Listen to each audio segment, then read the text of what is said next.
Joy Gurudev, Joy Ma Shambho Mahadev. This is the sixth day of Brihad Jabalo Upanishad. Jai Gurudev.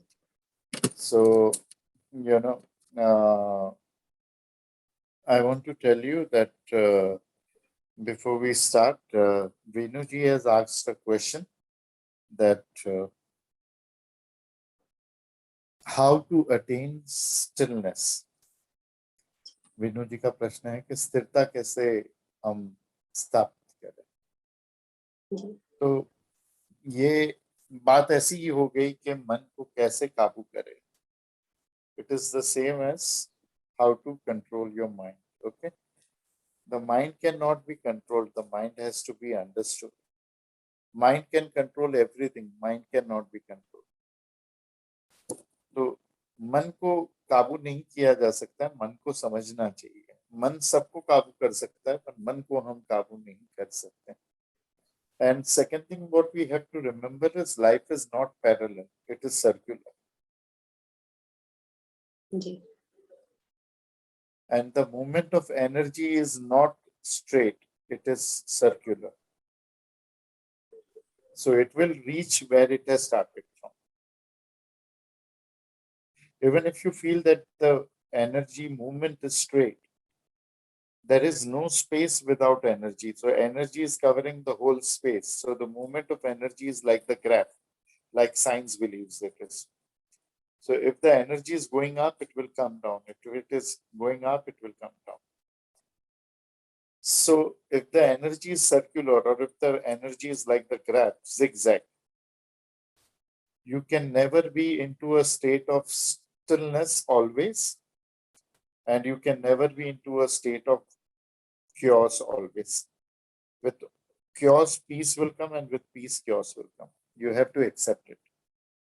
And you cannot try to attain permanent stillness. If you have read somewhere, or some enlightened master, or some XYZ has said that, stillness, permanent stillness you will get with self-realization or enlightenment, you have received self-realization. But this permanent peace or permanent stillness is a myth. You will agree to it. Yes or no?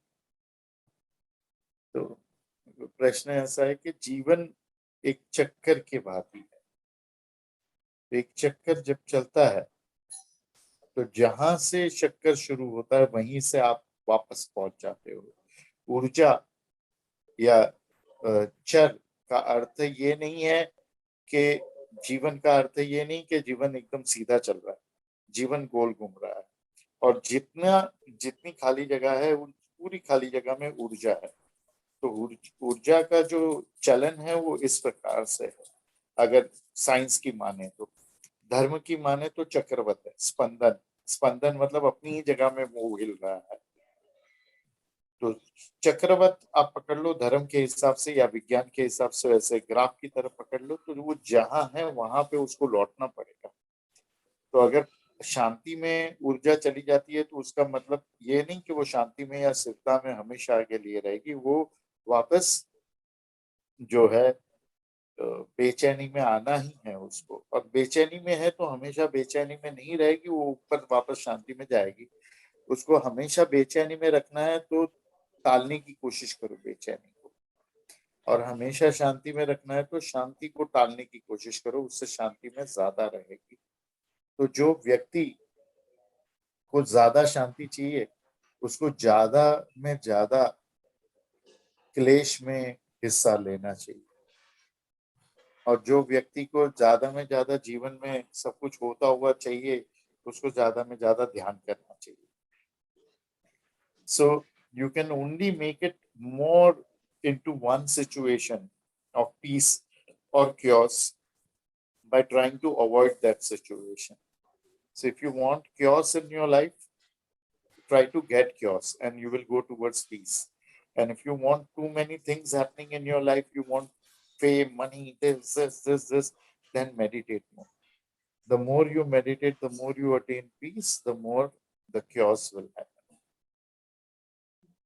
Okay? Thank you so much, Gurudev. Everyone on your speakers and your video. Let me see. How are you, Babita ji? Suresh कैसे हो?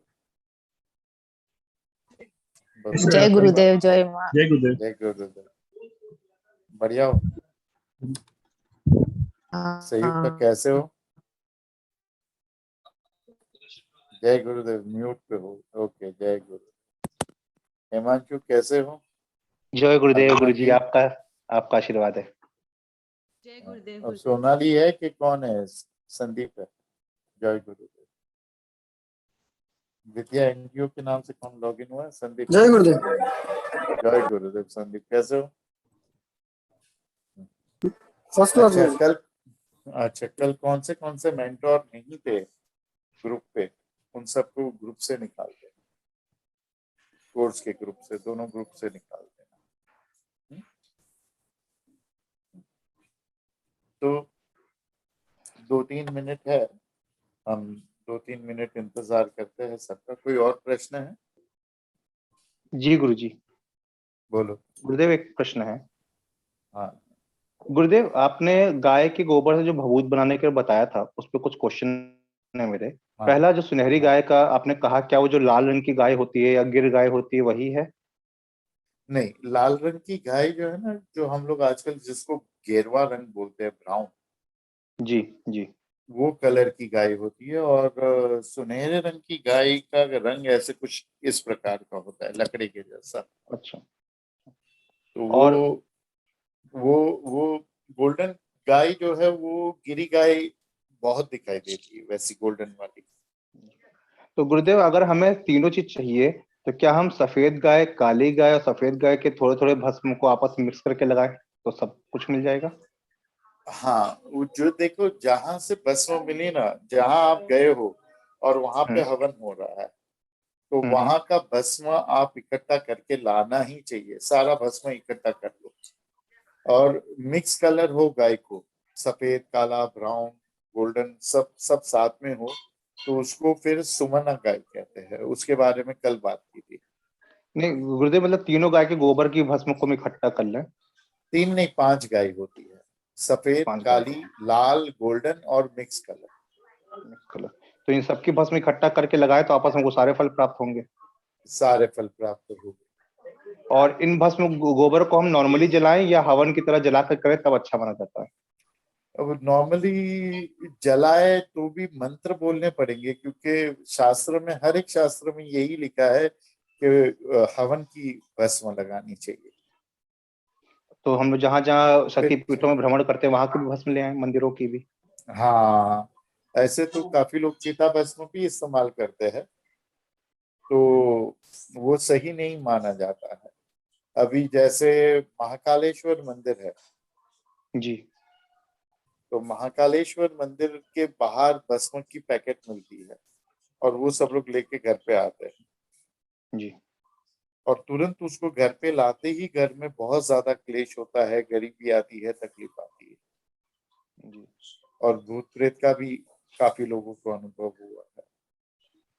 तो चिता भस्म, अगर आपको गुरु ने उसको शुद्ध करने को नहीं सिखाया है, आप कपाल पात्र के लायक नहीं हुए, आपकी इतनी पात्रता नहीं हुई है, तो चिता भस्म के साथ नहीं खेलना चाहिए। जिनको सिखाया गया है, जिनको आता है, वो उसको करेंगे, और वो भी तकलीफ में आते हैं। जिनको सिखाया गया है और वो चिता भस्म लाते हैं और वो करते हैं उसका, तो वो भी तकलीफ में आते ही है। उसमें दो मत की बात नहीं है उसमें। तो ऐसा सबने अनुभव किया हुआ है कि वो तकलीफदायक है और वो तकलीफ देगा। और गुरुदेव कहीं कहीं भस्म मिलती है जो चौक टाइप की होती है, साधु लोग अक्सर घिस के लगाते हैं, वो चौक टाइप की होती है सफेद, तो वो भस्म माने जाते हैं कि उसको चौक ही माने हम? आज भी छोटे शहरों में और कई गांवों में फैक्ट्री में भट्टियां लगती है, जी वहां पे फर्नेस नहीं होते, भट्टी में लकड़े डाल के, वो लकड़े जलाकर वो लोग लोहे का, एल्यूमिनियम का सामान या कुछ भी प्लास्टिक वगैरह बनाते हैं। तो आज भी ऐसे फैक्ट्री गांव में और छोटे शहरों में है। तो वो जो लकड़ा जलता है वहां पे, उसकी भस्म वो लोग जो है पहले मुफ्त में देते थे, अभी उसका कुछ 1 रुपया किलो या 1 रुपया 10 किलो के हिसाब से कोई खरीद के ले जाता है, और वो उसका चौक की तरह ईंट बनाकर बेचता है, और फिर वो घिस के लोग लगाते हैं। तो ना गोबर की भस्म है, ना ही हवन की भस्म है। जी। तो उसको लगाने से कितना फायदा होगा ये मुझे पता नहीं है, समझे।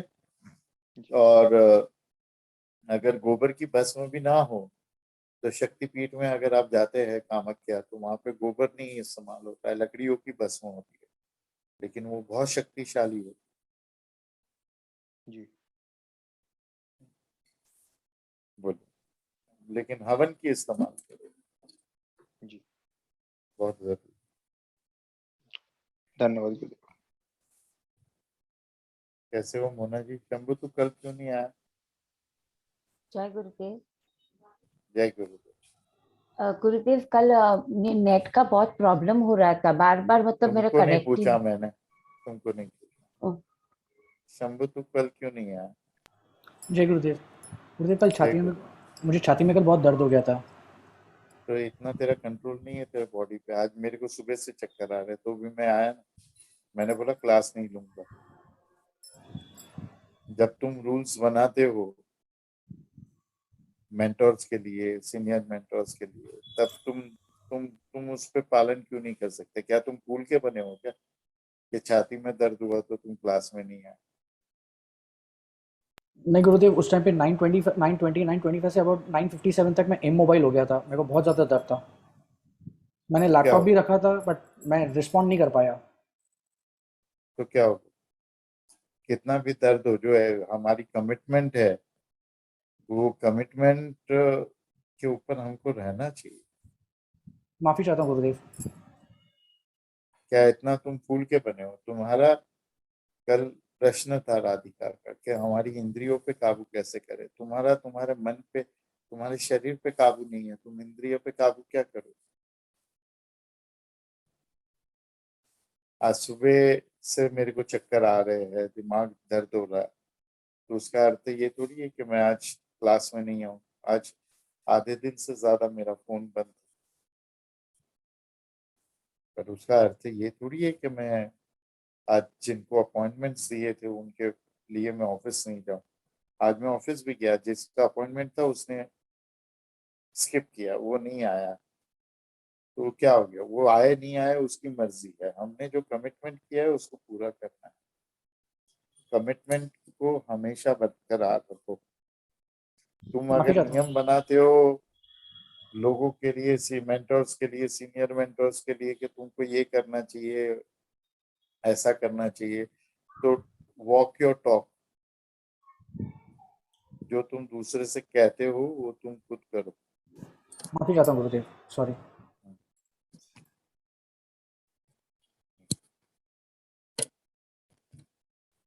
चलो, तो अभी हम, अरे अभी आज का क्लास शुरू करेंगे। Do you have any questions? We will start today's class. Does anyone have any further questions? Bhasma has to be used only from the Havan, and mixing various Bhasma of various cows and applying it will give you multiple results. That was the question. Okay. So today we will start a new chapter. Today we are starting the second Brahmana. We have completed the first Brahmana successfully yesterday. Today we are starting the second Brahmana. Then Bushunda approached Kalagni Rudra and asked him about the Bhasma, means ash, snanam means bathing procedure, which involves fire and the moon, song and ambrosia. Similar to the fact that fire takes several forms depending on the form of the object, ash, which is like the soul for all objects, assumes the form according to the shape of the being. And also, beyond it, fire is told as becoming the world of fire and moon. This world is made up of fire and moon. So fire is very hot, it's terrible, it is cruel. The power of moon is like nectar. Even though it has a basis in nectar, it also is hot aspect of knowledge. Among the big and the tiny things, it is only one which is the nectar, like in taste and light, and also very hot. That is what he was told. So the explanation is, moon is referred to ambrosia, liquid is referred to ambrosia, which means deathlessness. Indirectly, it also means enlightenment. The nature of enlightenment is extremely hot due to wisdom involved in it, and extremely cold due to devotion involved in it. And that same property is seen in Vibhuti. It is the only thing which is pure, like the soul, without any impurities or without any mixing of any other elements. तो अब हिंदी में समझाते हैं कि पहला ब्रह्मणा हमने जो है पूरा कर लिया है, अब दूसरा ब्रह्मणाम शुरू कर रहे हैं। भुषुंडी ने कालाग्नि रुद्र से पूछा कि भस्म स्नान के बारे में हमको बताओ। तो भुषुंडी ने कहा कि भस्म स्नान अग्नि और सोम से भरा हुआ है। सोम जो है अमृत स्वरूप है, और अग्नि जो है वो बहुत ही क्रूर है, और अग्नि अलग अलग रूप धारण करता है। और भस्म जो है वो आत्मा की तरह है, हर एक वस्तु की, हर एक जीव की।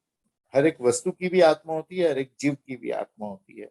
तो भस्म जो है हर एक व्यक्ति, हर एक वस्तु की आत्मा की तरह है। और अग्नि जब अपना स्वरूप बदली करता है तो वो व्यक्ति या वो वस्तु अपना स्वरूप, अपना आकार बदलता है। तुम्हारे शरीर के अंदर जैसे जैसे तुम्हारा अग्नि परिवर्तित होगा, वैसे वैसे तुम्हारा आकार परिवर्तित होगा। और अग्नि बहुत ही क्रूर है और बहुत ही गर्म है, और उसी के साथ साथ सोम जो है, जल जो है, अमृत जो है, वो एकदम शीतल है। और शीतल होने के बावजूद, क्योंकि वो अग्नि से बना है, इसलिए वो भी बहुत ही ज्यादा गर्म है। और गर्म वस्तु ज्ञान की तरह है। हर छोटी या बड़ी चीज जो भी है, जो दिखती है या नहीं दिखती है, प्रकट है या अप्रकट है, उस सब के भीतर ये अमृत का वास है, और तेज का, अग्नि का भी वास सब चीज के अंदर होता है। ऐसा कालाग्नि रुद्र कहते हैं। अब इसका हम अर्थ समझते हैं। चंद्रमा अमृत की तरह है, या जल अमृत की तरह है। अमृत मतलब जिसकी मृत्यु नहीं होती है, वो अमृत। और अगर बहुत ही गहरे अर्थ में देखें तो अमृत का अर्थ मोक्ष भी होता है। और मोक्ष का जो स्वभाव है वो अमृत की तरह है, बहुत ज्यादा गर्म और बहुत ज्यादा ठंडा। गर्म इसकी वजह से क्योंकि ज्ञान और विद्या जो उसके अंदर शामिल है, इसके लिए गर्म। और भक्ति शामिल है, इसके लिए भक्ति की वजह से ठंडा। तो वही स्वभाव विभूति में, भस्म में पाया गया है। क्योंकि भस्म ही एक ऐसी वस्तु है जो सबसे शुद्ध है, आत्मा की तरह, या स्वयं आत्मा स्वरूप है, जिसमें कोई प्रकार की मिलावट दूसरे तत्वों की नहीं है। क्या ये समझ में आया सबको? Did everyone understand this, or you require some more explanation in this?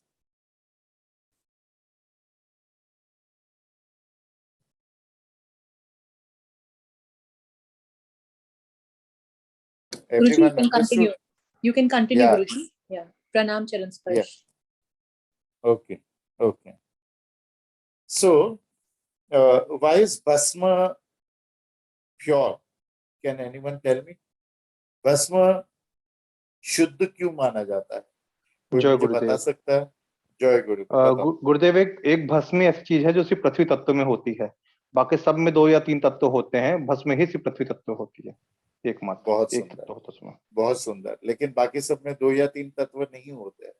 मतलब बाकी वही तत्वों कोई की भी मिलावट चीज होती हो, है। उसमें पूरे 5 तत्व होते हैं। 5 तत्व होते हैं। बिना 5 तत्व के कोई भी चीज बन नहीं सकती। जब हम वाराणसी में वीडियो बना रहे थे तब तुम ही शूटिंग कर रहे थे, याद है ना? जी गुरु जी। जी गुरु जी। हाँ, तो जब कोई भी वस्तु होती है तो उसमें 5 तत्व का समावेश होता है।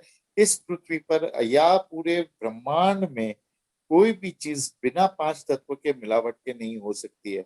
एक श्री का एक शंकराचार्य का तत्व बोध करके जी गुरुदेव, किताब है। तत्वबोध उपनिषद। उस तत्वबोध उपनिषद भी है और एक खाली तत्वबोध है जो शंकराचार्य ने लिखा है। और उसके अंदर जो गहराई से समझाया गया है कि नदी के पानी में, समुद्र के पानी में, औरत के गर्भ में, योनि में, जल में, रोशनी में, हर चीज में 5 तत्व का मिलावट है। यहाँ तक कि जो सूर्य की किरण आती है, सूर्य की रोशनी आती है, उसमें भी 5 तत्व होते हैं। और साइंटिफिकली शंकराचार्य ने समझाया हुआ है कि कैसे सूर्य की किरण में 5 तत्व शामिल है, खाली तेज तत्व नहीं है, खाली अग्नि तत्व नहीं है। तो वो सबको पढ़ना चाहिए। सो everything in the creation is a mixture of 5 elements. Only and only Bhasma is the only thing in this creation. I'm saying creation because I'm talking about the whole universe, not only our planet Earth, which is only one element. Rest everything is a mixture of 5 elements. Technically speaking, even Bhasma is a mixture of 5 elements. So how I will tell you. So there is a book of Shankaracharya on Tattva Bodh. It is not Tattva Bodh Upanishad, it is called Tattva Bodh. This is Tattva Bodh because Shankaracharya has explained in a very beautiful way how 5 elements are involved in everything, in a womb, in a yoni, in the ocean, in the river water, everywhere, also in the sunlight. How 5 elements are involved also in the sunlight. He has explained. So Bhasma is the most purest thing. And so this Upanishad is on Bhasma. And Bhasma, technically speaking, has all the 5 elements, though it is only one element, earth element, but ether element created air element created fire element. So fire element has ether and air element both. Fire element created water element.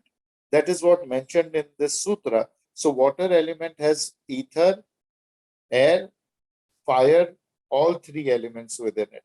And water element created earth element, which is Bhasma. So earth element also has, Bhasma also has ether, air, fire, and water, all the 5 elements in it, because it is made from all these 5 elements. So this is mentioned in this sutra, and it was mentioned in the last sutras of Brahmana, first Brahmana, that water is cold and hot both because it is made from fire. भस्म ही एक ऐसी चीज है जो शुद्ध है, क्योंकि केवल और केवल पृथ्वी तत्व है। लेकिन अगर शंकराचार्य की बुद्धि से देखा जाए तो भस्म में भी 5 तत्व है, और वही चीज जो है पहले ब्रह्मणा के आखिर में और दूसरे ब्रह्मणा के शुरुआत में, ये हमको सीधे या अप्रत्यक्ष तरीके से कालाग्नि रुद्र समझा रहे हैं। आकाश तत्व से वायु तत्व बना, तो वायु तत्व के भीतर आकाश तत्व है। वायु तत्व से तेज तत्व बना, तो तेज तत्व के अंदर आकाश तत्व, वायु तत्व, ये दोनों का समावेश है। तेज से जल तत्व बना, और यही बात यहाँ पे बताई गई है। इसलिए जल तत्व ठंडा भी है और गर्म भी है। गर्म इसके लिए है क्योंकि वो तेज तत्व से बना है। तो जल तत्व के भीतर आकाश तत्व, वायु तत्व, तेज तत्व तीनों है, और जल तत्व से पृथ्वी तत्व बना जो भस्म है। तो इसके लिए भस्म में वायु, आकाश, तेज और जल, आप तत्व, ये चारों तत्व का समावेश हो जाता है, क्योंकि वो इन चारों से बना है। तो अब आगे का हम समझते हैं कि स्नान क्या है। स्नान शुद्धि के लिए किया जाता है। अब ध्यानपूर्वक सुने, इस बहुत ही जरूरी चीज मैं आपको समझाना चाहता हूं। अशुद्धि क्या है? कोई बताएगा मुझे कि अशुद्धि क्या है? जो हमारे शरीर से निकलता है, पसीना या मल। नहीं, नहीं, अशुद्धि क्या है? अशुद्धि का अर्थ है मिलावट। पानी शुद्ध है, उसमें तेल मिला दो तो पानी अशुद्ध हो जाएगा और तेल भी अशुद्ध हो जाएगा। पीयूष क्यों जॉइन और लेफ्ट ये कर रहा है? हाँ, कोई उसको फोन करके बोलो कि ये नहीं करने को, पीयूष को फोन करके बोलो, या फिर वो ज्वाइन करेगा तो राधिका उसको परमानेंटली निकाल दो। अशुद्धि का अर्थ है कि जो मिलावट है। Now I am going to tell you very important thing. We bathe for purity. And what is purity? To understand purity, we have to understand impurity. Like we cannot understand health, so we have to understand what is illness. So what is purity? Purity is that which is not impure. What is impure? Impure is mixture. Water is pure, but if you add milk and water, water will become impure and also milk will become impure. Okay, means impurity is mixture of two.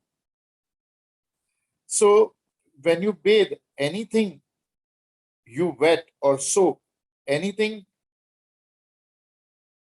that is wet, it becomes ready for mixing.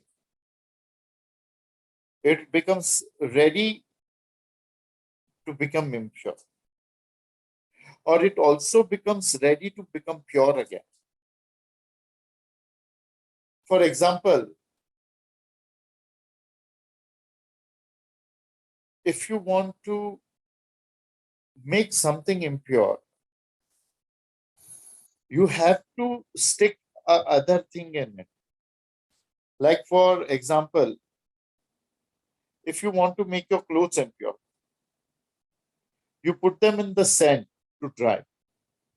But if you are putting it in the desert sand where there is no moisture in the sand, you lift the clothes and you jerk them and the soil will go off and the clothes will become dry, clean. But the soil will only stick to the clothes if there is moisture in the soil. So in the desert, people don't hang their clothes for drying, they throw it on the sand. And after the drying process is over, they lift it and they just jerk it and the sand gets removed and the clothes are fine. Piyush,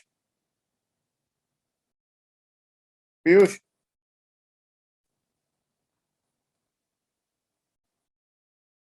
Piyush, Piyush, Piyush, आवाज आ रही है मेरी? स्वीटी, पीयूष, पीयूष, कौन है admin मेरे साथ साथ? पीयूष को निकाल दो, पीयूष को ग्रुप से निकाल दो, remove Piyush.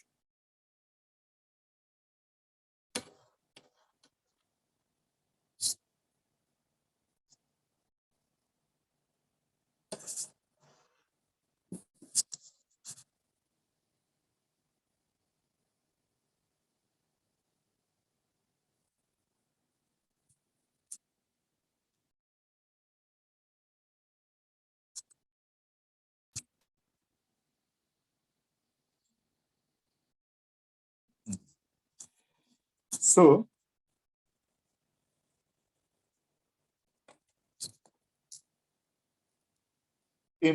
purity and impurity. See, this is what I forget what I was explaining.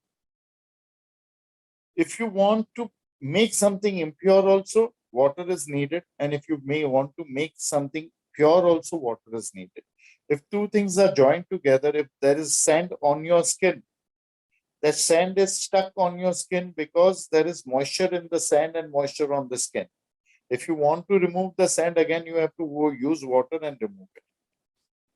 जैसे कोई चीज को शुद्ध करना हो या कोई चीज को अशुद्ध करना हो, ये शुद्धि और अशुद्धि दोनों के लिए नमी की जरूरत है, पानी की जरूरत है। अगर तुम्हारे कपड़े को मैला करना हो, मट्टी पे डालोगे और उस मट्टी में नमी नहीं है, वो रेगिस्तान की मट्टी है, तो कपड़ा डालो और उसको झटक दो तो वो रेत निकल जाएगी। लेकिन अगर उस मट्टी में नमी है, अगर वो बांझ मट्टी नहीं है, रेगिस्तान की मट्टी नहीं है, तो आपके कपड़े को मैला कर देगी, आपके कपड़े को गंदा कर देगी। उसी कपड़े को फिर से साफ करना हो तो फिर से उसको नमी की जरूरत है, पानी में डुबोना पड़ेगा, पानी से धोना पड़ेगा। तो पानी एक वस्तु ऐसी है, जल तत्व आप तत्व एक वस्तु ऐसी है जो वस्तु को अशुद्ध और शुद्ध दोनों कर सकती है। समझ में आया? समझ में आया? सो when you bathe, everything that you wet soak becomes ready to be pure as well as impure. So, if you want to have pakoda, you have to wet the onions with the besan, and then you have to put them in oil and fry them. So not only water, you also need heat for purity as well as impurity. जल तत्व से अकेले से काम नहीं होने वाला, जल तत्व के साथ अग्नि तत्व भी चाहिए। अगर आपकी कपड़े पे मट्टी लगी है तो मट्टी खाली लगने से, गीली मट्टी लगने से कपड़े मैले नहीं होते, वो मट्टी सूखनी भी चाहिए। जब मट्टी सूखेगी तब दाग लगेगा। तो जल के साथ अग्नि भी चाहिए। अगर आपको शुद्ध होना है, नहाना है, तो आप जल का इस्तेमाल करते हो और साबुन का भी इस्तेमाल करते हो। साबुन अग्नि तत्व है, केमिकल से बना है, और जल आप तत्व है। तो शुद्धि के लिए भी जल और अग्नि दोनों की जरूरत है, और गंदा होने के लिए भी जल और अग्नि दोनों की जरूरत है। So when you want to become pure, you are bathing with water. You also use soap. Soap is fire element as well as water element. And when you want to become impure also, you have soiled your clothes, you have soiled your body. That needs to dry. Once it dries up, then you become dirty. So to become dirty or to become clean, you require combination of water and fire both. So as per this sutra, there is a huge secret revealed. A spirit takes a physical form. Physical form means earth element, means ash. Now, how do different spirits, different souls get their different forms or bodies? Now, this sutra explains that fire takes several forms depending on the form of the object or the desire of the object, which is ash, or earth element, which is like the soul for all the objects, assumes the form according to the shape of the being and also beyond it. There are two main reasons of getting a physical body. One is ash or body we choose, and second is what the level or the nature of our spirit, our soul is. Now, why do you think humans are capable to get enlightenment and not animals? Enlightenment is easy for humans and not animals because of the shape that we are in. The Kundalini is of the nature of the fire. Kundalini moves upwards. And all the human beings are like this. Animals are like this. Even an ape is like this. So fire does not go like this or like this. Fire goes like this, upwards. Air goes like this. Water goes like this. So the three elements which are moving elements, earth and ether are still. Fire, water, and air element are moving. Air moves like this, fire moves like this, water moves like this. So, because of the movement of the fire in our body is like this, we are capable of inventing electricity, mattress, pillow, telephone, internet, and also we are capable to receive enlightenment. But animals are like this or like this. Hence, they are not capable of getting self-realization because the Kundalini does not move upwards in them. The Kundalini can maximum move up till the Manipur chakra in the animals and not beyond that. So the Kundalini is of the nature of fire. So the movement of fire decides our shape. And our desire for enlightenment that is our soul, that is our body, that is our ash, gives us a human body.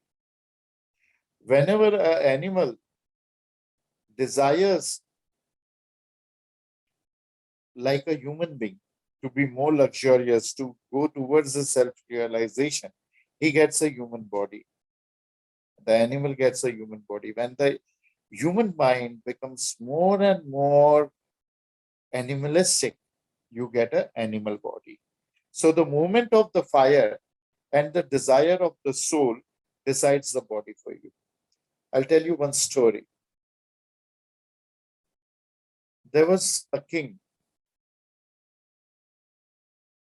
पहले हिंदी में समझाते थे कि एक मनुष्य अग्नि की गति से व्यक्ति को या वस्तु को कौन सा शरीर प्राप्त होगा ये तय होगा, और दूसरा ये सूत्र ये कहता है कि आत्मा की इच्छा से, अर्थात भस्म की या शरीर की इच्छा से उसको शरीर प्राप्त, स्वरूप प्राप्त होगा, आकार प्राप्त होगा। कोई भी वस्तु की आत्मा होती है, कोई भी जीव की आत्मा होती है। एक मनुष्य ऐसा होता है, और कुंडलिनी शक्ति जो मनुष्य में होती है वो अग्नि स्वरूप है, वो ऊपर की ओर चढ़ती है। इसके लिए मनुष्य को मोक्ष भी प्राप्त हुआ, मनुष्य को ज्ञान प्राप्त हुआ कि मनुष्य ने इंटरनेट, बिजली, तकिया, गद्दा सब अपनी सुविधा के लिए बनाया और मोक्ष भी प्राप्त किया। हर जानवर का शरीर ऐसा होता है, या गोरिल्ला भी हो तो वो ऐसा चलता है। तो अग्नि ऊपर की ओर नहीं गतिमान कर पाती। ज्यादा में ज्यादा हर जानवर में मणिपुर चक्र तक अग्नि आती है, क्योंकि अग्नि इस ऐसे जाती है, जल ऐसे जाता है और वायु ऐसे जाता है। परीक्षिता को निकाल देना, वापस आएगी तो। हाँ संदीप, परीक्षिता बहन वापस आएगी तो उसको निकाल देना। अभी मैं वापस नहीं दोहराऊंगा, तुझे निकालना है, तो और मैं इधर है। तो अग्नि की गति ऊपर है, वायु की ऐसी है, और जल की नीचे की तरफ है गति। तो कुंडलिनी शक्ति अग्नि का स्वरूप है, ऊपर चलती है। तो कुंडलिनी जैसे ऊपर चढ़ेगी वैसा वैसे आपको शरीर धारण होगे। और दूसरा शरीर कैसे धारण होगा कि आपकी इच्छा कैसे होगी। कोई जानवर, कोई जीव की ऐसी इच्छा हो गई कि मैं उतना आरामदायक तरीके से रहना चाहता हूं जैसे मनुष्य रहता है, तो उसको मनुष्य का शरीर मिलेगा उसकी इच्छा के अनुसार। तो इच्छा किसने की? शरीर ने की, भस्म ने की। और दूसरा, उसकी गति अगर ऊपर हुई तो उसकी कुंडलिनी ऊपर चढ़ेगी, तो उसको ऐसा शरीर धारण करेगा वो जैसे मनुष्य का। और मनुष्य की पशुवत इच्छाएं होगी तो मनुष्य भी आते जीवन में पशु का शरीर धारण करेगा। उससे कोई फर्क नहीं पड़ता कि मनुष्य को मोक्ष मिला है कि नहीं मिला है। एक कहानी, एक राजा थे दुष्यंत, उनका विवाह हुआ एक लड़की के साथ जिसका नाम था शकुंतला। शकुंतला को राजा भूल गए। शकुंतला को राजा से एक बच्चा पैदा हुआ, भरत। भरत राजा इतने बड़े नसीबवान थे, और शकुंतला भी जो थी वो विश्वामित्र एवं मेनका के शारीरिक योग से पैदा हुई। तो अप्सरा की बेटी थी, इसके लिए बहुत ही अति सुंदर थी, इसीलिए दुष्यंत उससे मोहित हो गए और बच्चा पैदा हुआ। बच्चे को देख के दुष्यंत को पता चला कि ये मेरा बेटा है। दुष्यंत ने उसको अपना राज दिया। बच्चा इतना तेजस्वी था क्योंकि विश्वामित्र ऋषि और उसकी नानी माँ जो थी वो साक्षात स्वर्ग की अप्सरा थी। तो और राजा, उसके पिता भी बहुत शूरवीर थे, तो पूरे भारत का राजा बना। भारतवर्ष मतलब तभी इंडोनेशिया, मलेशिया, श्रीलंका सभी देश थे। और फिर उसने आत्म साक्षात्कार प्राप्त किया। आत्म साक्षात्कार प्राप्त करने के बाद अपने बेटे को राज सौंप कर उसने संन्यास ले लिया। So it doesn't matter whether you are enlightened or you are not enlightened, but if your desires become animalistic, you will get an animal body in the next life. That was the question of Sarita yesterday. So it so happened that there was a king Dushyant who got married to a beautiful female called Sakuntala. Shakuntala was the daughter of Menka and Vishwamitra. She was a love child. Menka was the celestial nymph, and Vishwamitra was a great saint who created Gayatri Mantra, which created the complete Vedas. So Dushyant was born, and looking at Dushyant Raja, Bharat was born out of Shakuntala and Dushyant, and Dushyant forgot everything about their marriage. But when he saw his son Bharat, he remembered and he took Bharat home. Bharat was a great king because he had the genes of Vishwamitra, who was an enlightened saint, and Menka, who was a celestial nymph, and Dushyant, who was again a very great king, and Shakuntala, who was very beautiful. So Bharat was the king of Bharat. That is how our country got the name Bharat, from Bharat. Bharat or Bharat at that time was Indonesia, Malaysia, Sri Lanka, everything in the world. Whole Asia was his kingdom except for China. So he was the king of almost the complete Asia. And that is how our country got the name Bharat. Now, one day what happened is, Bharat got enlightened and he gave his kingdom to his child, and he took renunciation. He went to the jungle. Now, in the jungle, he would live naked.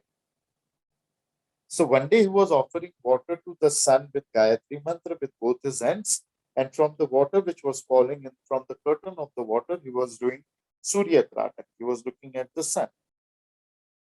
And suddenly a pack of deers, they came at the shore of that river, and they were drinking water and bathing. And while looking at the sun, he could hear, and he crossed his eye and he could see the deers over there. And suddenly a tigress rode from behind, and all the deers, they jumped from this bank to that bank, and they ran away. There was a pregnant deer who also jumped from this bank to that bank, and due to the fear of the tigress road, she delivered in air, and the child fell into the river, and she jumped on the other shore and she died because of the fear and because of her pregnancy. तो भरत, हमारे देश का नाम भारत वहां से पड़ा भरत राजा के ऊपर से. अब भरत का क्या हो गया कि भरत राजा को मोक्ष प्राप्त हुआ, इसके लिए भरत राजा जंगल में चले गए. तो एक दिन नंगे ही रहते थे, तो एक दिन सूर्य को अर्घ्य दे रहे थे नदी में खड़े होकर नहाते हुए और गायत्री मंत्र बोलते हुए, और जो पानी गिर रहा था उसके पर्दे में से सूर्य त्राटक कर रहे थे. तो एक हिरण का झुंड वहां पे पानी पीने आया. तो पता तो चला छल छल से कि पानी पी रहे, नहा रहे, तो तिरछी नजर से देख लिया कि हिरण है. तो एक शेर, एक बाघन ने पीछे से धाड़ मारी, तो सारे हिरण जो है एक छोर से दूसरे छोर पे कूद के भाग गए. अब जब हिरण कूदी मार के भाग रहे थे, तो एक गर्भवती हिरनी थी, वो हिरनी कूदने गई तो बीच में उसकी डिलीवरी हो गई, और वो उस तट पे कूदकर डर की वजह से उसके प्राण चले गए, और हिरण का बच्चा पानी में डूबने लगा, तैरने लगा. मनुष्यतावत, दयावत, करुणावत भरत ने उस हिरण को छोर पे छोड़ दिया, लेकिन हिरण का बच्चा भरत के पीछे पीछे, ये मेरी माँ है सोचकर उसके पीछे जाने लगा, क्योंकि बच्चा पैदा होती ही जिसको पहले देखता है उसको अपनी माँ समझता है. अब भरत ने सोचा कि इसको अगर जंगल में मैं रहने दूंगा तो इसको जंगली जानवर खा जाएंगे, तो कहा थोड़े दिन इसको मेरे साथ रखता हूं. फिर वो अपना बच्चा समझ के हिरण को पालने लगे. So what happened is that the child which fell in the river, he started drowning. So Bharat, out of compassion, took the child out, and the child thought that this is my mother, because the child, first, whatever the child sees, the child feels that this is my mother. So the child started going behind Bharat. So Bharat, out of compassion, he said that let me take care of it, or else the wild animals will eat it. It is still very small. So Bharat started taking care of the calf, deer calf. And slowly and steadily he became very fond of it, and he started taking care of it as his child. So Bharat was not wearing any clothes in the jungle because there was no one around. He collected stones and he made a house of stones. And in the olden days, if you see, the house had a entrance. They had a big entrance. You had to jump over that entrance so the kids don't get out of the house. Every house had a wooden plank on the main door that the kids won't run out of the house, or there would be a high raised entrance, stepping stone. So that he created, and he kept the deer inside. And the deer started growing, and there came a time when Bharat had to die. In the transit, that may have been many things, but Bharat had to go to the village to beg for a cow so he can feed the milk to the deer. And because he had to go to the village, he had to beg from the neighboring sages for a langot. And then he would wash the langot and he would dry the langot. The rat would eat up the langot. So he had to also, keep a cat to eat the rat, to scare off the rats. So being in the jungle, he became a sannyas, he became a sansari. But he was fully enlightened. So when he was dying, the deer heard the group of deers coming, and he was young already. So he was trying to jump out of that stepping stone, and he was wanting to join those deers. So Bharat was afraid while leaving his body, and the last word he said is, "Don't go, there are wild animals in the jungle, they will eat you." And that last thought was of a deer. So even though he was enlightened, he was reborn as a deer. And after that, he said that I don't want to be attached to anyone. Being a deer, he was enlightened. So after that, he was born again as Bharat, but he was known as Jad Bharat. Jad Bharat means one who is passive, who is lifeless. And he was like, I don't want to talk to anyone. I don't want to teach anyone. I don't want to love anyone. He became like a stone, Jad, lifeless. So that is it. It's not that I want to scare you that you don't love animals or whatever, but what Hinduism says and what Islam says is that in your house, you must not have any domestic animals, any pet animals. If you want, you can keep them at your farm, but not in your house. Because when you are dying and if you are attached to your animal, you will be reborn as an animal. So,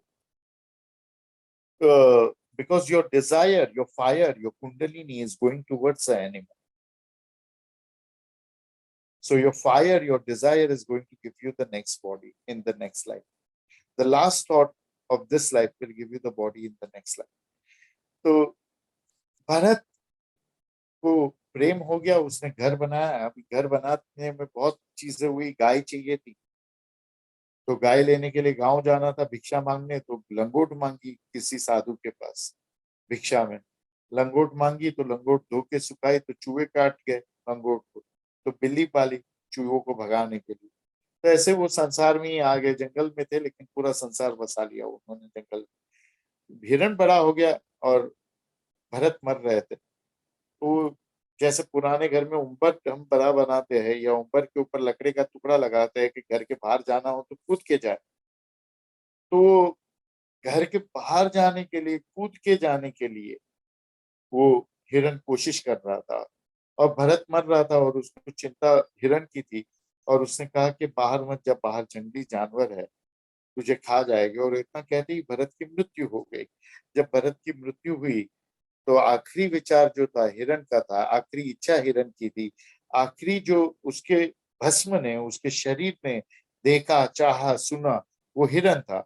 और हिरण को बार वही हिरण का झुंड जहाँ पे उसकी माँ थी वो आ गया तो उनकी आवाज सुनाई दी और उसको झुंड में मिल जाना था. तो इसके लिए हिरण बड़ा हो गया तो वो झुंड में जाने की कोशिश कर रहा था. वो चला गया. लेकिन भरत की मृत्यु हुई और भरत का अगला जीवन भले ही वो मुक्त था फिर भी हिरण का हुआ, हिरण को भी मुक्ति प्राप्त हुई और वो हिरण के मरने के बाद फिर से वो पैदा हुआ, फिर से उसका नाम भरत बना। लेकिन इस बार वो पिछले अनुभव की वजह से जड़ भरत बन के पैदा हुआ। जड़ भरत आपने सबने सुना होगा, आपकी माँ ने, आपकी दादी ने आपको मारते हुए कहा होगा कि तू क्या जड़ भरत है क्या, तुझे इतना पता नहीं चला तेरी जेब से किसी ने पैसे निकाल लिए, स्कूल में टिफिन भूल गया, बैग भूल गया, जड़ भरत है, इतना समझ में नहीं आता है। मतलब वो एकदम बेहोश की तरह, एकदम मूर्छा, एकदम निर्जीव की तरह रहने लगा, जैसे पत्थर। मुझे किसी से बात नहीं करनी, मुझे किसी को कुछ सिखाना नहीं है, मुझे किसी को से कोई करुणा, कोई प्रेम नहीं करना। मैं नहीं कहता हूँ जड़ भरत बन जाओ, लेकिन इस्लाम कहता है, हिंदू धर्म कहता है कि घर में जानवर मत पालो, क्योंकि मरते हुए अगर आखिरी विचार तुम्हारा उस जानवर का हो गया तो जानवर से प्रेम करना बहुत अच्छी बात है, लेकिन तुम्हारा अगला जीवन उस जानवर के रूप में होगा, है? तो मैं नहीं चाहता हूं कि मेनका गांधी मेरे घर आए, लेकिन तुम्हारा आखिरी विचार, तुम्हारी कुंडलिनी, तुम्हारी गति और तुम्हारी इच्छा है, तुमको वैसी ही गति मिलेगी, फिर जानवर पैदा हो जाओगे अगर तुम मुक्त हो तो भी। तो ये गलती मत करना जो भरत राजा ने, और रखना है तो तुम्हारी मर्जी, मेरा कोई उसमें ऑब्जेक्शन नहीं है। Body which we choose will surely affect the nature of our spirit or soul, and the level or nature of our spirit or soul will surely affect and shape our next body. Both are interconnected. So they do affect what birth we will get in our next life, and also how we will look in this life as well as next life. जैसी जैसी तुम्हारी इच्छा होगी, जैसी जैसी तुम्हारी कुंडलिनी चलेगी, वैसे वैसे तुम ये जीवन में दिखने लगोगे, और वैसा ही रूप और वैसा ही शरीर तुमको अगले जीवन में भी प्राप्त होगा। समझ में आ रहा है मैं क्या कह रहा हूं? देखो, जो व्यक्ति भीतर से सुंदर नहीं है ना, वो बाहर से भी सुंदर नहीं लग सकता। सो whatever is your desire, whatever is your practice, your fire, that is how you will look in this life as well as coming life. A person who is not beautiful from inside will not look beautiful from outside. A person who is beautiful inside will look beautiful outside. And a person who does not meditate, who does not arise his or her kundli, will not look full of life, will not look beautiful, will look ugly. Only if your kundalini is very active, going up and down, more up, less down, then you will look beautiful. And you will also get a human birth and a birth of a beautiful human in the next life. I'm not becoming racist, that you will be black or white, or you will be beautiful or ugly, but this is a fact of life. Beautiful people are beautiful inside. Ugly people are ugly inside. If you want to look beautiful outside, you have to become beautiful inside. Because inside, desire and fire will shape the outside. And also your next life. It doesn't matter whether you are enlightened or not enlightened. जैसे आपकी इच्छा होगी, जैसे आपके विचार होंगे, वैसे ही आप बाहर भी दिखोगे। मैं काले गोरे की बात नहीं कर रहा हूं, मैं खूबसूरत की बात करता हूँ। श्याम भी सुंदर हो सकते हैं, इसीलिए हमने काली और कृष्ण को श्याम सुंदर कहा। तुम भीतर से अगर बदसूरत ख्याल रखोगे तो बाहर तुम्हारा चेहरा बदसूरत होगा, और आने वाला जीवन भी तुमको एकदम बदसूरत प्राप्त होगा। और भीतर से तुम्हारी कुंडलिनी अगर बैठी हुई है, वो चल नहीं रही है, तुम ध्यान मंत्र क्रिया नहीं कर रहे हो, तो भी तुम धीरे धीरे बदसूरत बनोगे और आधा जीवन भी बदसूरत प्राप्त होगा। इसीलिए उसको साधना कहते हैं, क्योंकि आधे जीवन को भी वो ढालता है, बनाता है। तो आप भीतर से सुंदर रहो, अपनी कुंडलिनी ध्यान से मंत्र से बार बार जागृत करो, और तिलक लगाने से तो तय हो जाता है कि कुंडलिनी जगेगी ही जगेगी। भस्म की लगाओ या कोई भी तिलक लगाओ, ठीक है। Now let us understand what is the procedure. The earth element, ash, the earth element means ash, it has to be bathed with liquid ambrosia and fire light.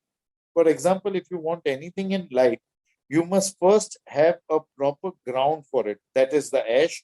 Means you must be able to act on it. You must give it what it takes. It is called action. It is called Kriya Shakti.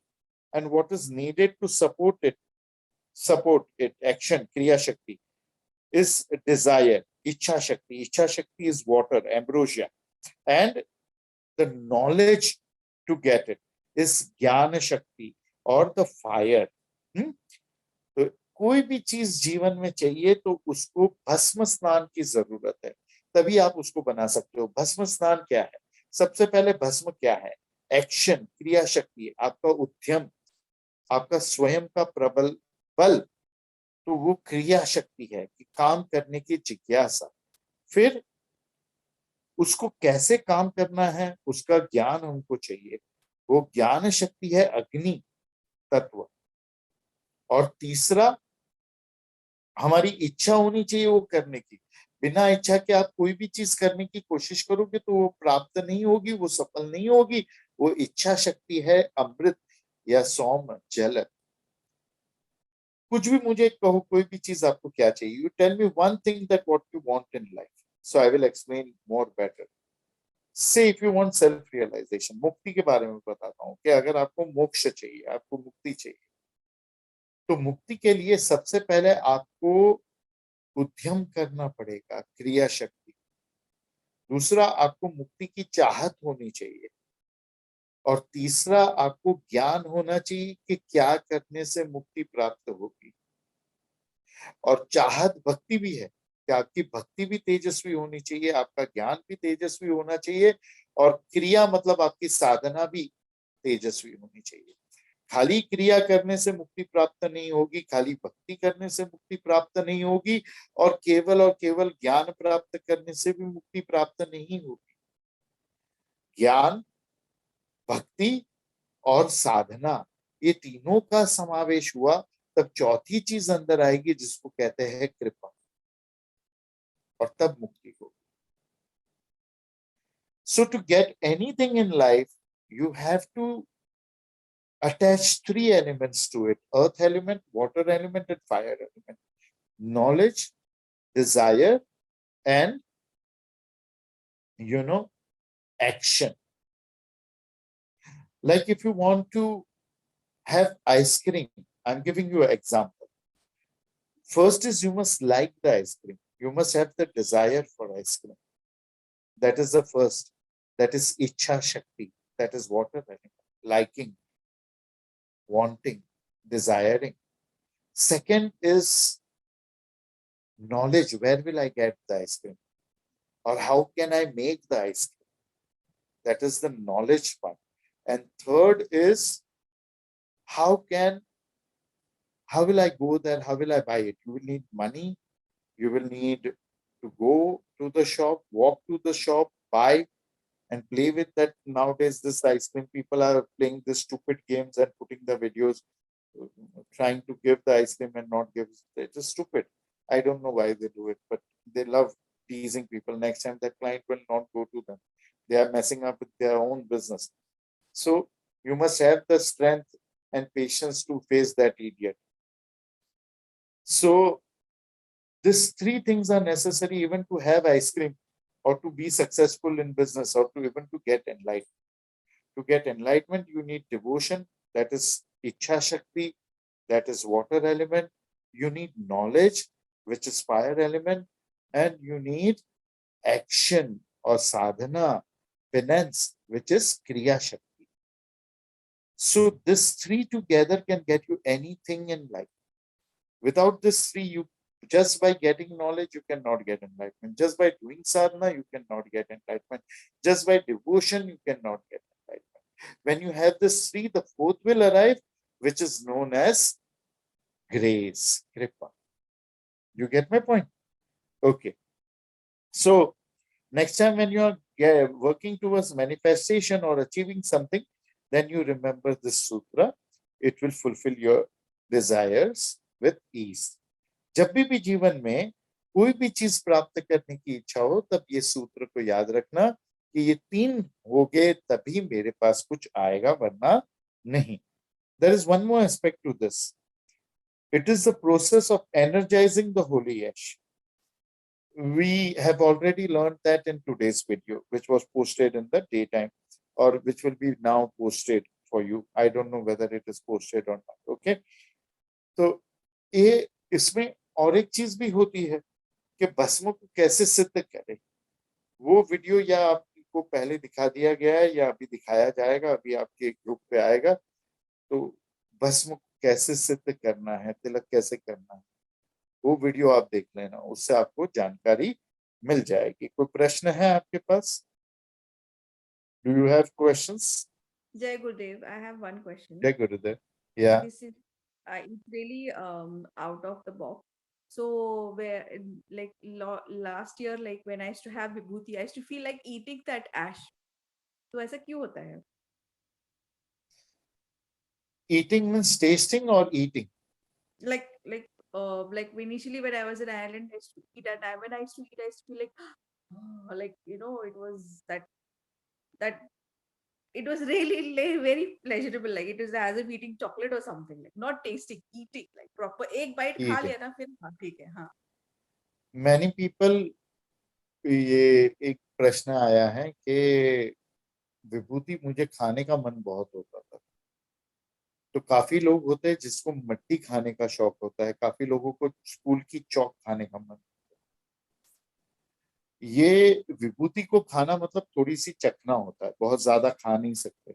आप भोजन खा रहे हैं वैसे, अगर वैसे खाने का मन हो रहा है मतलब शरीर में आयरन की कमी है. Okay. और अगर ज्यादा विभूति खाई तो पथरी हो सकती है पेट, जो आपको आगे चल के बुढ़ापे में बहुत दिक्कत देगी. So if you feel like eating vibhuti, you can't eat it like you are eating your snacks. You have to take little bit and just sprinkle it in your mouth and just have it. If you are eating more, then there is some kind of deficiency of minerals in your body. And most probably you have a deficiency of iron, or maybe some kind of vitamin also. But mainly when there is a deficiency of minerals, you feel like eating mud or chalk. Chalk is also made from ash, if you know. So people, if you see the kids, they want to lick the wall. They lick. Have you seen the kids doing that? Yeah. They will lick, or they will eat the chalk, or they will eat mud. Even Lord Krishna used to eat mud. That is deficiency of minerals in your body. And if you do that, if you eat that in heavy quantity, you will have kidney stones, which is very painful and very not needed illness to get. So please don't eat vibhuti, you have to taste it. So if you are wanting to eat vibhuti, that does mean that you are very spiritual or very pure, or you are going to become very powerful. It means that you have some mineral deficiency. Get your blood checked. तो जब विभूति को खाने का मन करे, छिड़कना चखने का नहीं, तो उसका अर्थ ये नहीं है कि आप बहुत शक्तिशाली बन जाओगे खाकर इतनी सारी विभूति. कोई ना कोई आपके शरीर में तत्वों की, मिनरल की कमी है, उसको ब्लड चेक करवा के चेक करो और ठीक करो. हाँ, चौक आपने देखा होगा, दीवार लोग चाटते हैं. कृष्ण भगवान के बारे में, कृष्ण भगवान मट्टी खाते थे. रामायण में भी एक उल्लेख है कि राम ने मट्टी खाई. तो आप देखते हो बच्चे दीवार जाके चाटते हैं. तो कोई ना कोई डेफिशिएंसी है शरीर में, कैल्शियम की, आयरन की, तभी ऐसा होता है. कैल्शियम और आयरन की डेफिशिएंसी की वजह से हम खाते हैं. हाँ, पिका डिजीज, कोई zoom, I think it must be doctor राशि, जी गुरुजी. मेडिकल डॉक्टर, ये इसको पिका डिजीज कहते हैं. ऐसा डॉक्टर राशि कहते हैं, क्योंकि वो मेडिकल डॉक्टर है तो उनको पता होगा. And why is it caused doctor? Sorry Guruji. Why is it caused? If you're talking about emotional illness, it could be because of subtle depression. If you're talking about deficiencies, it could be because of iron deficiency, or if they have irritable bowel syndrome also, it is a possibility. Means calcium and iron, right? Yeah. So भावनाओं के बेचैन होने से भी व्यक्ति को ऐसे बहुत विभूति खाने का मन होता है, चौक मट्टी खाने का मन होता है, डॉक्टर कहते हैं। और जैसा मैंने कहा कि कैल्शियम की कमी हो या आयरन की कमी हो तो भी होता है। कैल्शियम की कमी अर्थात आपका शनि खराब है, आयरन की कमी मतलब आपका शनि खराब है। There's also an If you underlying possibility of worms, Guruji. That is also a possibility. Correct correct correct.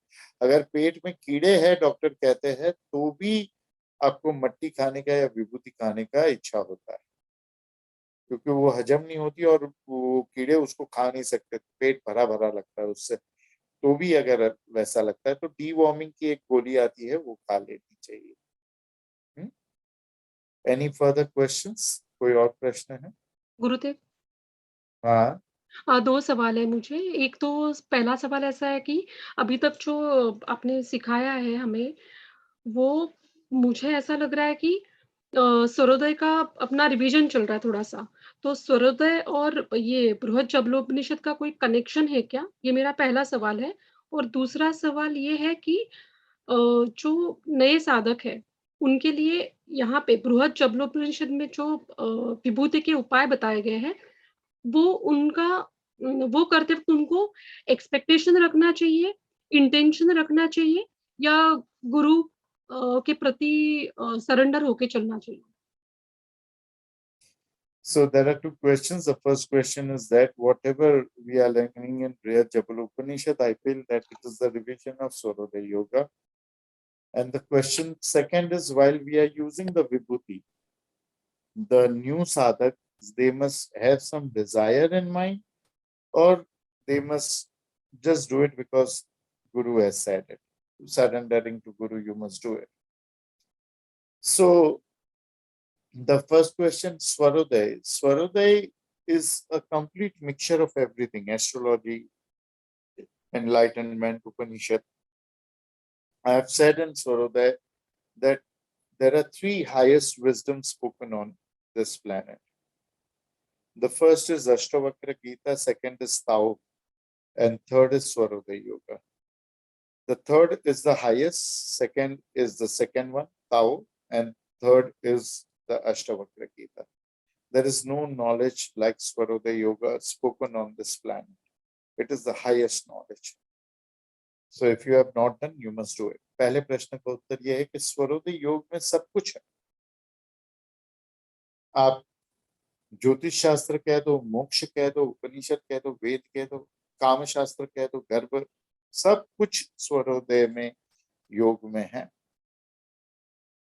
और इसी वजह से मैं स्वरोदय योग में कहता हूं कि दुनिया के 3 सर्वोत्तम ज्ञान जो है, वो सबसे पहला सर्वोत्तम ज्ञान है स्वरोदय योग, दूसरा ताओ जो चीनी ज्ञान है, और तीसरा जो है वो अष्टवक्र गीता। सर्वोदय सबसे ऊपर, फिर ताओ और फिर अष्टवक्र गीता। सर्वोदय से ऊपर कुछ भी नहीं। तो स्वरोदय योग के अंदर सभी ज्ञान का समावेश होता है। इसके लिए कोई भी ज्ञान आप स्वरोदय योग के बाद करोगे तो आपको लगेगा आपको आता है, आपको पता है, क्योंकि स्वरोदय योग में उसका समावेश हुआ है। जो चीजें स्वरोदय योग में नहीं समझ में आई है वो इसमें और कुछ ज्यादा खुल जाएगी, और कुछ नहीं।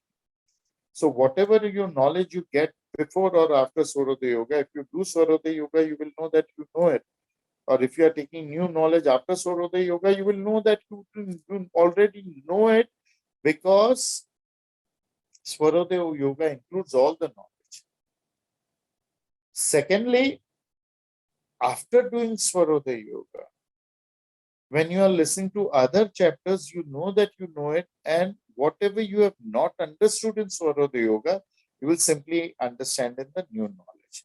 So everyone must participate in Swaroday Yoga. Your second question is that while applying the Vibhuti, do you keep any desire in mind, or you just apply it? You can do it both the ways. If you apply it with the desire will get fulfilled. But if you apply it without desire, you will get more than what you desire. If you just say, because Guru has said, I will apply, you will get more than what you desire. मांगन भीख ना मिले, न मांगन मिले मोती। ना मांगने से मोती मिलते हैं, मांगने से भीख भी नहीं मिलती। So when you ask, you can't even get begging amount, and when you don't ask, people will give you pearls.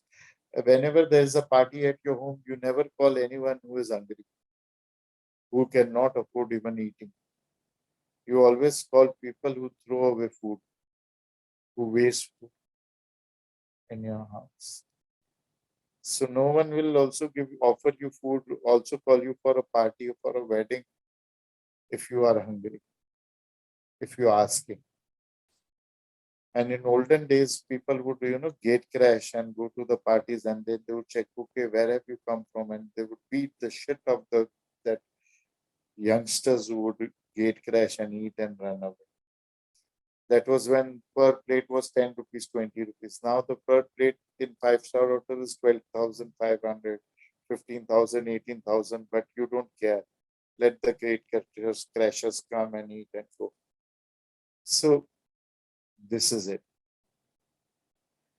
So नमागे त्याची रमाय हो यथास्ति, एक महाराष्ट्र के बहुत ही सुंदर संत ने कहा है कि जो नहीं मांगता है उसकी रमा मतलब लक्ष्मी दासी बन के रहती है। तुम अच्छी सौगात किसी के जन्मदिन पे देते हो, वो व्यक्ति ऐसे ही है जो कपड़े फेंक देते हैं 8-10 बार पहन के। एक बार अगर उन्होंने किसी के यहाँ कपड़े पहन लिए तो फिर दूसरी बार वो कपड़े उसके यहाँ नहीं पहनेंगे। पुरुष है तो, और स्त्री है तो एक बार यहाँ पे पहन लिया, अभी ये कपड़े मैं दूसरी जगह पे नहीं पहनूंगी। ऐसे ही राधिका जैसे डिजाइनर के धंधे चलते हैं। आप कभी भी कपड़े, बर्तन उनको भेंट नहीं देते जिन्होंने फटे हुए सिले हुए कपड़े पहने हैं, जिनके पास कपड़े नहीं।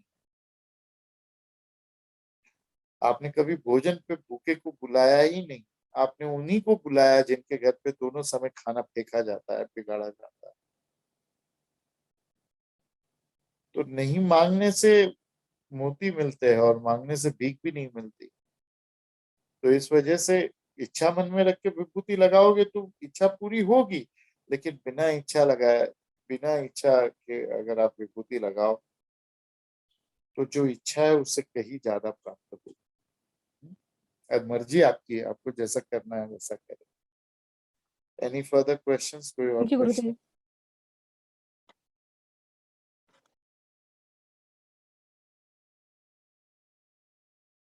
Any further questions? कोई और प्रश्न है?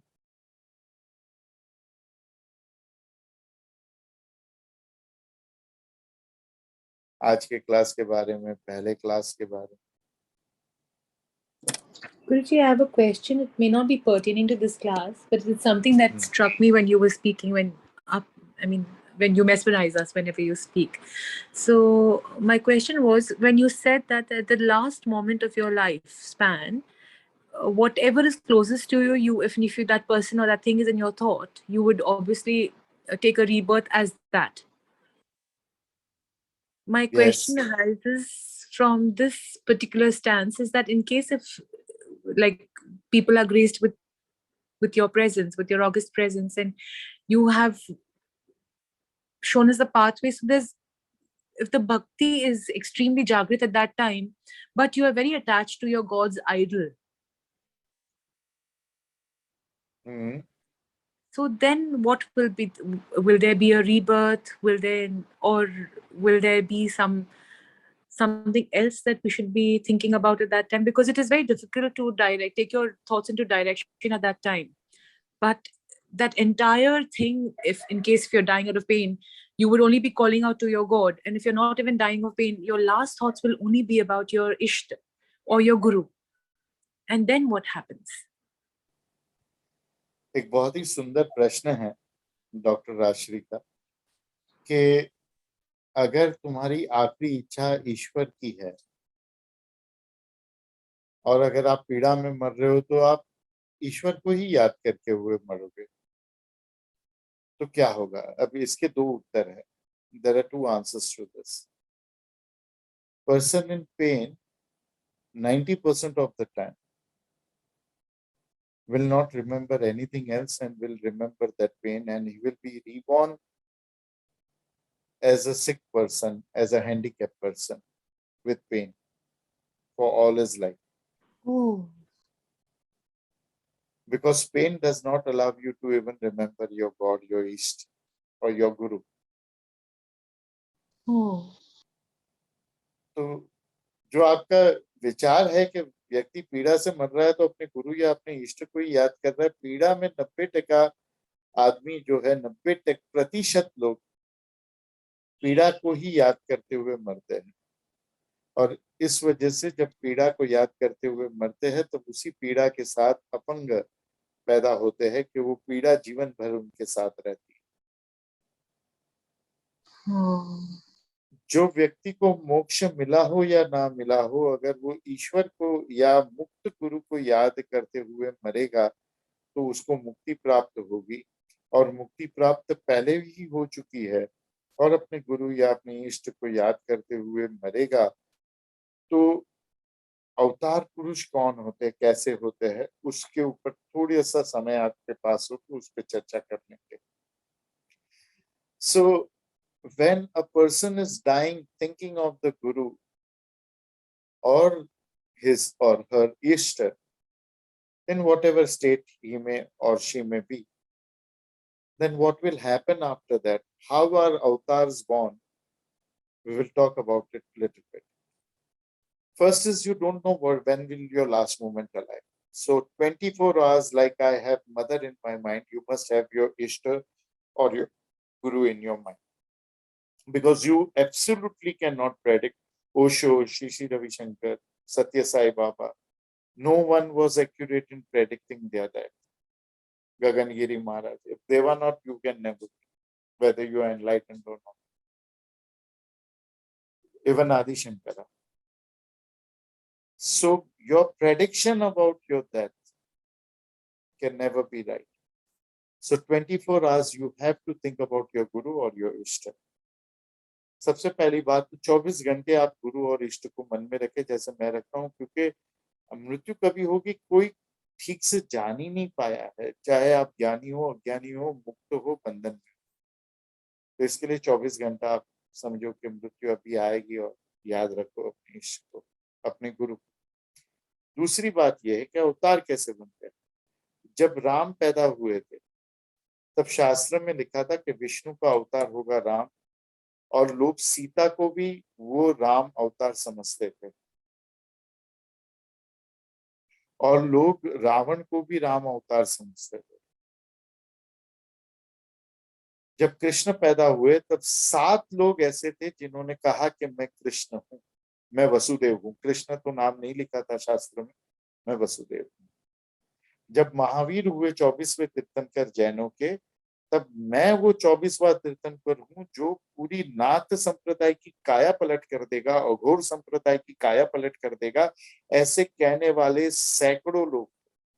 उसमें एक महावीर के शिष्य भी थे, और आप लोगों को अचुभा होगा कि भगवान बुद्ध भी उसमें से एक थे, क्योंकि बना बनाया संप्रदाय मिल रहा था। तो कोई अवतार पैदा नहीं होता है। एक मुक्त आदमी जो पैदा हो गया वो चयन करता है कि मुझे ये जिम्मेदारी अपने सर पर लेनी है, और वो राम अवतार बनने की, कृष्ण अवतार बनने की, देवी अवतार बनने की, तीर्थंकर बनने की, नाथ बनने की जिम्मेदारी अपने सर पे थोप लेता है।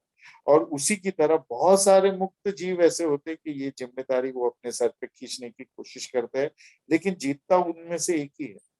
जैसे कि भागवत में कृष्ण का एक व्यक्ति बताया गया है, वासुदेव नाम का, जो कहता है, वसुदेव नाम का, जो कहता है कि मैं ही कृष्ण अवतार, मैं ही ये अवतार हूँ 8वां विष्णु का, और ये कृष्ण झूठा है। और भागवत में उसको जोकर के रूप में दर्शाया गया है। आप लोग ने अगर भागवत पढ़ी हो तो, अगर आपने ठीक से नाथ संप्रदाय के शास्त्र पढ़े हो या महावीर स्वामी को पढ़ा हो, तो महावीर स्वामी के निकटतम डिसाइपल उन्होंने भी कहा कि 24वां तीर्थंकर नाथ संप्रदाय का, अघोर संप्रदाय का मैं हूं, लेकिन वो सफल नहीं हुए। बैठे बिठाए इतना बड़ा संप्रदाय प्राप्त होने वाला था। तो सारे मुक्त लोग जितने थे सभी ने अपना अपना मत रखा कि मैं भी हूँ मुक्त, मैं भी राम हूं, मैं ही कृष्ण हूं, मैं ही ये हूं। लेकिन सफल एक ही होता है।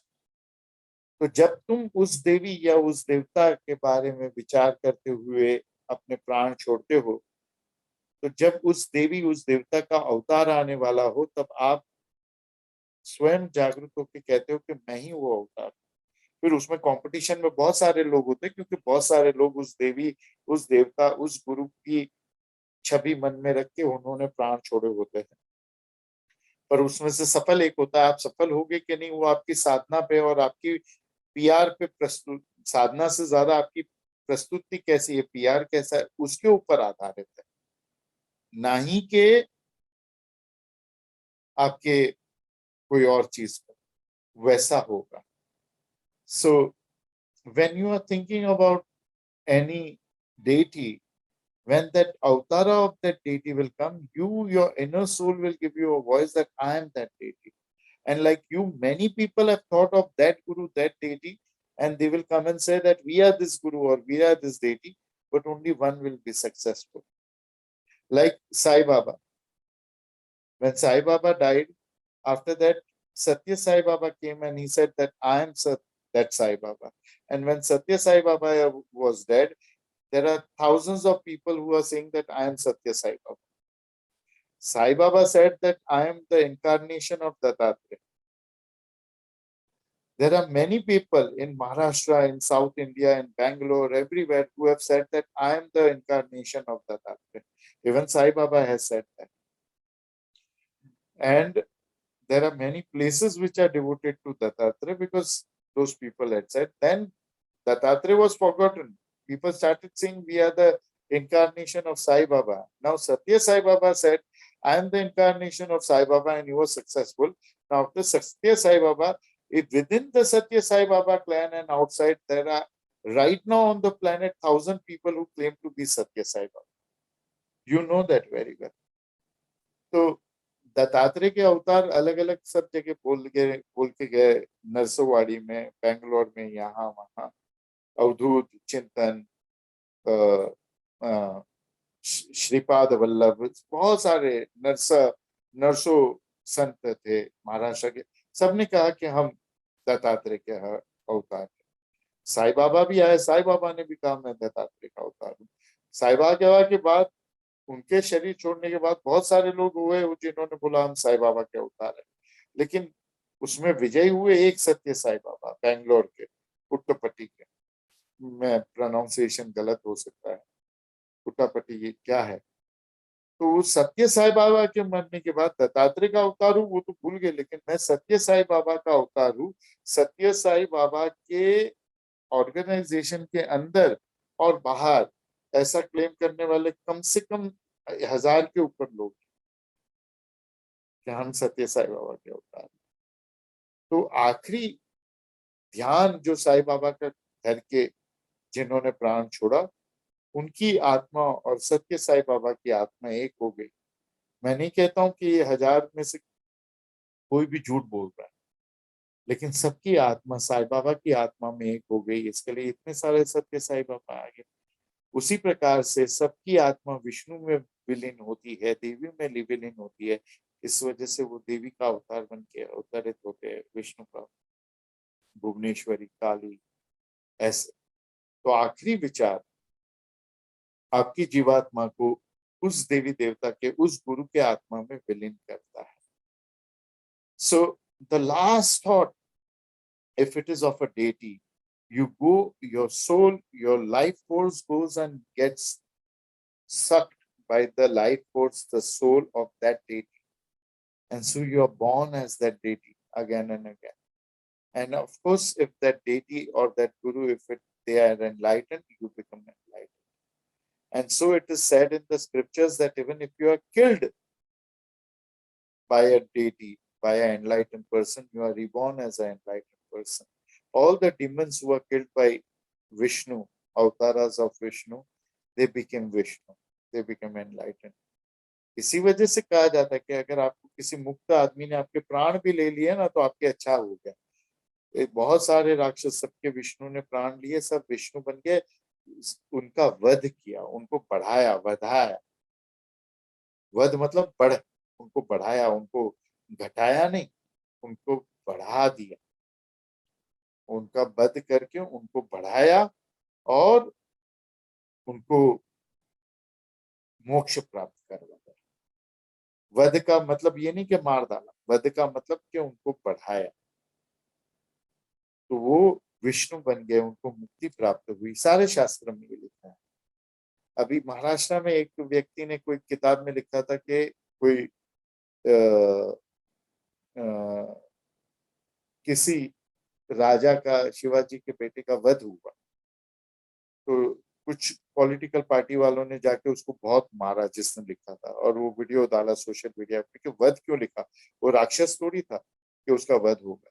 वध होगा मतलब ये नहीं कि मार डाला, उसको बढ़ा किया। पर जिसने मारा था वो बहुत बेवकूफ इंसान था, तो वध नहीं कर सकता। तो इस वजह से वध होना मतलब ये नहीं कि मार डाला, बढ़ाया। So when a person or a demon is killed by the avatar of God, we say that he becomes that God. Devi took incarnation and she killed Mahishasur. So Mahishasur did not die. We say Mahishasur got enlarged because the drop Mahishasur got absorbed into the endless ocean of Bhuvaneshwari Amba, and he became Amba. So he became bigger than what he was. He became enlightened. He became the goddess. Because out of fear, his last thought was goddess. Goddess was killing him. भय के मारे जो तुम्हारा वध कर रहा है, तुम्हारा आखिरी विचार उसी का रहता है। तो तुम एक बूंद हो, तुम सागर में मिल जाओगे, तो तुम बड़े होगी सागर में, तुम्हारी मुक्ति होगी। Got it? Satisfied with the answer, doctor? Ji Guruji, thank you so much. Pranam Charan sir. Thank you so much. Any further questions? Not for today from my side. कोई और प्रश्न है? हरिओम तत्सत। हरिओम तत्सत। चरण स्पर्श। हरिओम तत्सत। धन्यवाद। Pranam Charan sir. Hariom Tatsat. Hariom Tatsat. Hariom तत्सत। हरिओम तत्सत। हरिओम हरिओम तत्सत। हरिओम तत्सत। प्रणाम गुरुजी। प्रणाम गुरुदेव। हरिओम तत्सत। चरण स्पर्श। प्रणाम गुरुदेव।